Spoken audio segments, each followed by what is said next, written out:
My eyes fluttered open, the harsh hospital lights stinging as I tried to make sense of my surroundings. I could feel the chill in the air, and a green fog-like hue permeated the room. Panic surged through me as I attempted to move, only to realize that my arms were gone.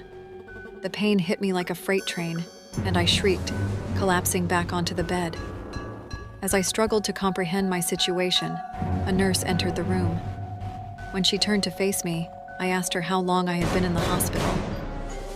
But her response came in a bizarre language, foreign and unsettling. I felt a chill running down my spine as I took in the peculiar details around me. The overhead TV displayed a hypnotic, yet horrifying white face, seemingly staring directly into my soul. To my right, the windows bore bloody handprints, a stark contrast to the sterile environment of a hospital. The nurse standing before me had eyes devoid of pupils, adding to the surreal nature of my surroundings. Discomfort clawed at me, urging me to escape this nightmarish reality. I attempted to get up, but the absence of my arm sent searing pain through my body. A sudden realization struck me. My legs were missing too. In their place were bizarre lizard-like appendages. Horror engulfed me, and I blacked out. In my subconscious, I heard the nurse calmly speaking in that unfamiliar language. When I awoke again, a male doctor was calling my name.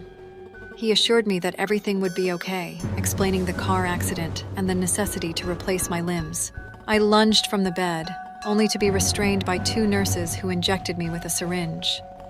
The world blurred, and the last sounds I heard were the nurses conversing with the doctor in that alien language.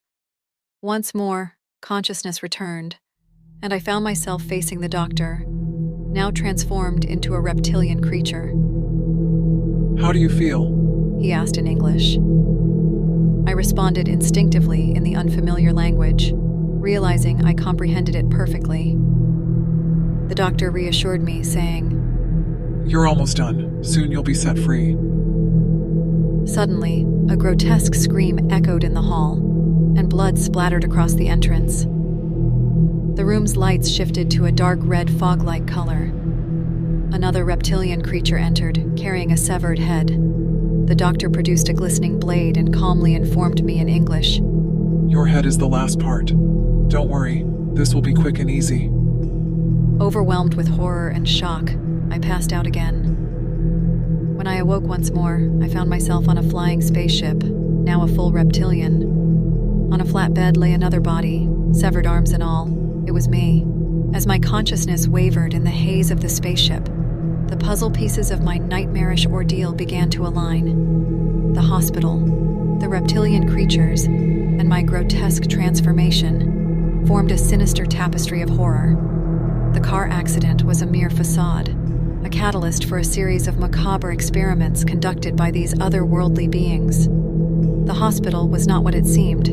It served as a nightmarish laboratory where they dissected and reconstructed human bodies.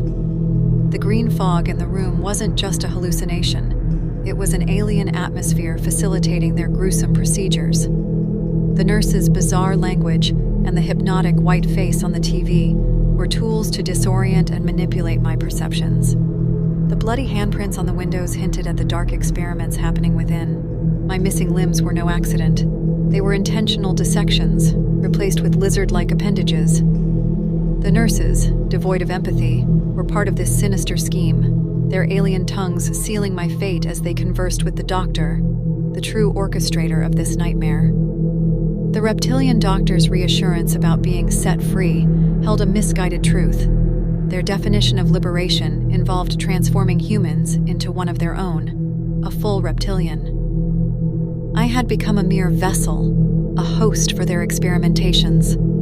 The grotesque scream and the severed head in the hallway revealed the fate awaiting those who resisted the transformation. The dark red fog, like a curtain of doom, marked the final stages of their gruesome procedures. The spaceship became the vessel transporting the completed experiments to an unknown destination, a reality beyond the comprehension of any ordinary human. My severed limbs on the flatbed were a chilling reminder of the grotesque assembly line that had taken place in that hellish hospital.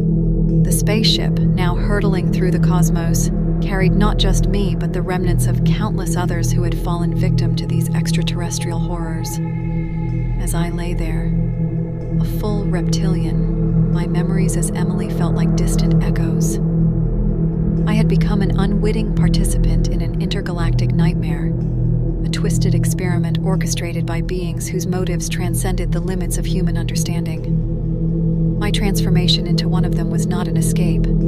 It was a descent into an abyss of cosmic horrors beyond the comprehension of any human mind.